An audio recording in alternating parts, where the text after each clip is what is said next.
Let's mic CM साहब। नमस्कार, let's mic CM साहब में आपका स्वागत है। मैं हूं राखी जैन। आंध्र प्रदेश के मुख्यमंत्री एन चंद्रबाबू नायडू ने राज्य भर में आयोजित गृह प्रवेश कार्यक्रम में हिस्सा लिया, जिसके तहत 3 लाख परिवारों को अपने नए घरों की चाबियां सौंपी गईं। मुख्यमंत्री ने रायचौटी विधानसभा क्षेत्र के देवगुड़ीपल्ले गांव में लाभार्थी परिवारों के गृह प्रवेश समारोह में भाग लिया और कहा, स्वयं का घर होना हर गरीब का सपना होता है और आज इन सपनों को साकार करने का दिन है। मुख्यमंत्री ने बताया, सरकार का लक्ष्य आने वाले उगादी त्योहार तक करीब 6 लाख और घरों का निर्माण पूरा कर गरीबों को सौंपना है। दिल्ली में हाल ही में विस्फोट पर प्रतिक्रिया देते हुए असम के मुख्यमंत्री हिमंत बिस्वा शर्मा ने सख्त बयान दिया। उन्होंने कहा, केवल शिक्षा से चरमपंथ खत्म हो जाएगा, ये मान्यता अब सही नहीं लगती। सीएम शर्मा ने कहा, हमें सिखाया गया था कि अगर लोग शिक्षित होंगे तो अतिवाद नहीं रहेगा, लेकिन आपने देखा कि शिक्षा उन्हें और खतरनाक बना देती है। डॉक्टर बन जाना इन्हें और भी खतरनाक बना रहा है। सिखाया जाता था कि अगर लोग एडुकेटेड होगा एक्सट्रीमिज्म नहीं रहेगा, लेकिन आपने देखा कि एडुकेटेड होने से और डेंजरस हो जाते हैं और डॉक्टर बनने से और ज्यादा डेंजरस हो जाता है। इसीलिए जो व्यक्ति का जो कलर है वो कलर कभी सेंस नहीं होता है। जो लोग वंदे मातरम नहीं गाते हैं वो लोग कभी भी भारतीय नहीं हो सकता है। अगर आप भारतीय नहीं हो सकता है, कभी भी आप भारत माँ को माँ नहीं समझ सकते हैं। तो इसीलिए हमें निरंतर सतर्क रहना चाहिए। और ये जो बात हमें बताया गया था कि एडुकेशन होने से सब कुछ ठीक हो जाएगा, वो नहीं। एडुकेटेड होने से वो लोग और ज्यादा बम बनाएगा। अगर मन में खोट है तो एडुकेटेड होने से भी वो लोग खराब काम ही करेगा। एडुकेटेड होने का गारंटी ये नहीं है कि वो अच्छा काम ही करेगा। और एक जो डॉक्टर अरेस्ट हुआ है वो तो खुल्लम खुल्ला लाभ जिहाद में भी इन्वॉल्व होकर रहा था।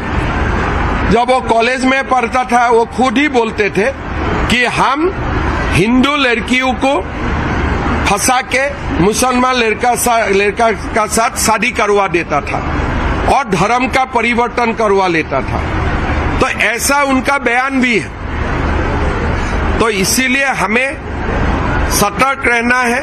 हम बहुत ज्यादा अगर अपने आप को छोड़ देता हूं, नहीं कुछ नहीं होने वाला है, तभी जाके कुछ होता है।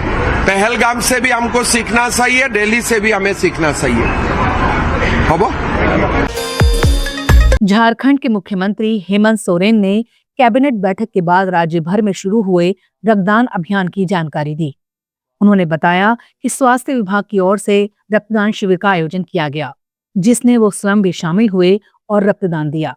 मुख्यमंत्री ने कहा, ये राज्यव्यापी रक्तदान अभियान आज से 28 तारीख तक चलेगा। उन्होंने बताया, पूरे झारखंड में लगने वाले इन शिविरों से जरूरतमंद मरीजों को बड़ी राहत मिलेगी और रक्त उपलब्धता सुनिश्चित होगी। हाँ, आज कैबिनेट भी था। स्वास्थ्य विभाग की तरफ से ब्लड डोनेशन कैंप का भी आयोजन हुआ। आज हम लोगों ने भी रक्तदान शिविर का हिस्सा हम लोग बने, रक्तदान भी किया। स्वास्थ्य मंत्री जी ने भी किया, मुख्य सचिव ने भी किया, हमने भी किया और कई सारे लोगों ने किया। तो ये रक्तदान शिविर पूरे राज्य में आज से लेकर 28 तारीख तक ये अभियान चलेगा। रक्तदान महादान का ये लंबा कारवां चलेगा और इस रक्तदान से इस राज्य के गरीबों को, जरूरतमंदों को सहायता पहुंचाई। और आप सब लोगों से भी, पत्रकार मित्र लोग यहाँ पर आप लोग भी कृपया रक्तदान का हिस्सा बने। ये हमारा आप लोगों के लिए एक आग्रह होगा। और जितना हमको अभी आप लोग रोशनियों की लाइट दिखा रहे हैं, कैमरा दिखा रहे हैं, हम चाहेंगे एक बार आप लोग रक्तदान का भी एक ताकत दिखाइए तो और हमें भी उत्साह और अच्छा लगेगा। धन्यवाद। मध्य प्रदेश के मुख्यमंत्री डॉक्टर मोहन यादव ने सिवनी में आयोजित राज्य स्तरीय कार्यक्रम में लाडली बहना योजना की 1,26,00,000 से अधिक लाभार्थी महिलाओं के खातों में 1,857 करोड़ से अधिक की राशि अंतरित की। इसी के साथ सरकार ने ये भी घोषणा की, अब लाडली बहनों को हर माह 1,500 रुपए दिए जाएंगे। सीएम यादव ने कहा, अब तक लाडली बहनों को 45,000 करोड़ से अधिक की राशि प्रदान की जा चुकी है।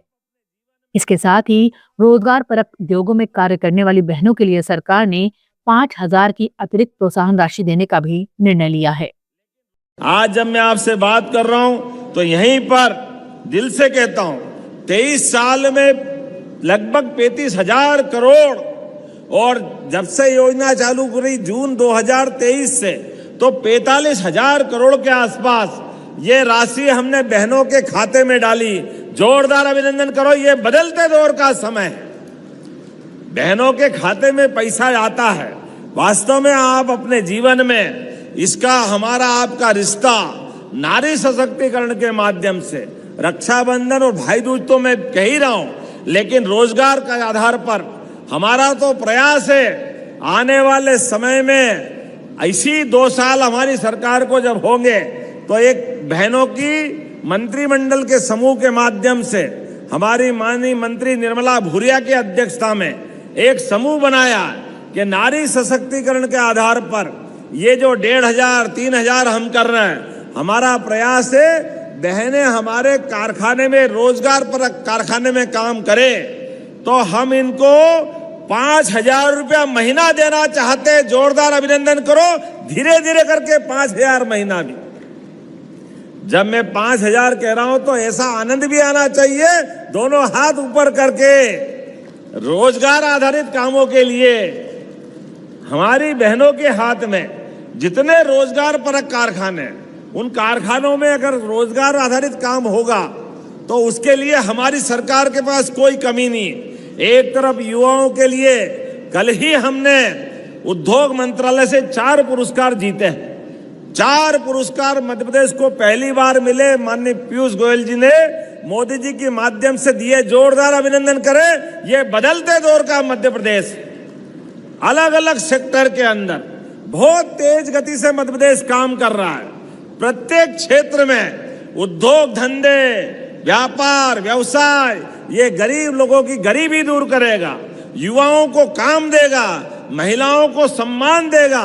जोरदार अभिनंदन करो, ये सारे काम करते करते बहनों की जिंदगी अच्छी हो जाए, ये प्रयास के लिए सरकार हमारा अपना ये प्रयास कर रही है। इसलिए लाडली बहनों को ये मदद नहीं है, ये मौका है उनका जीवन बदलने का, और लगातार हम देते रहेंगे।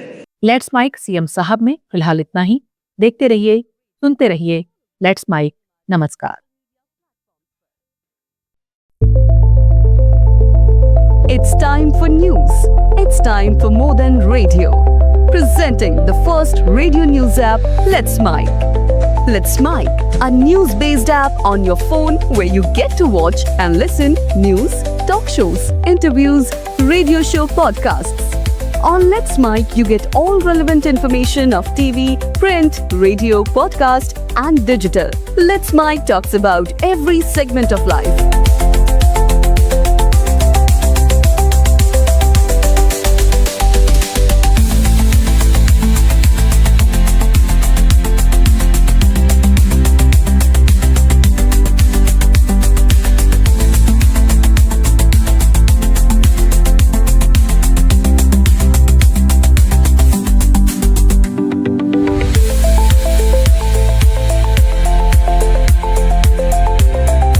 Download the app now from Play Store. Available both on Android and iOS mobile phones. Follow us on YouTube, Instagram, Twitter, LinkedIn, Facebook, Telegram, WhatsApp, Snapchat. Let's talk, let's connect, and let's mic.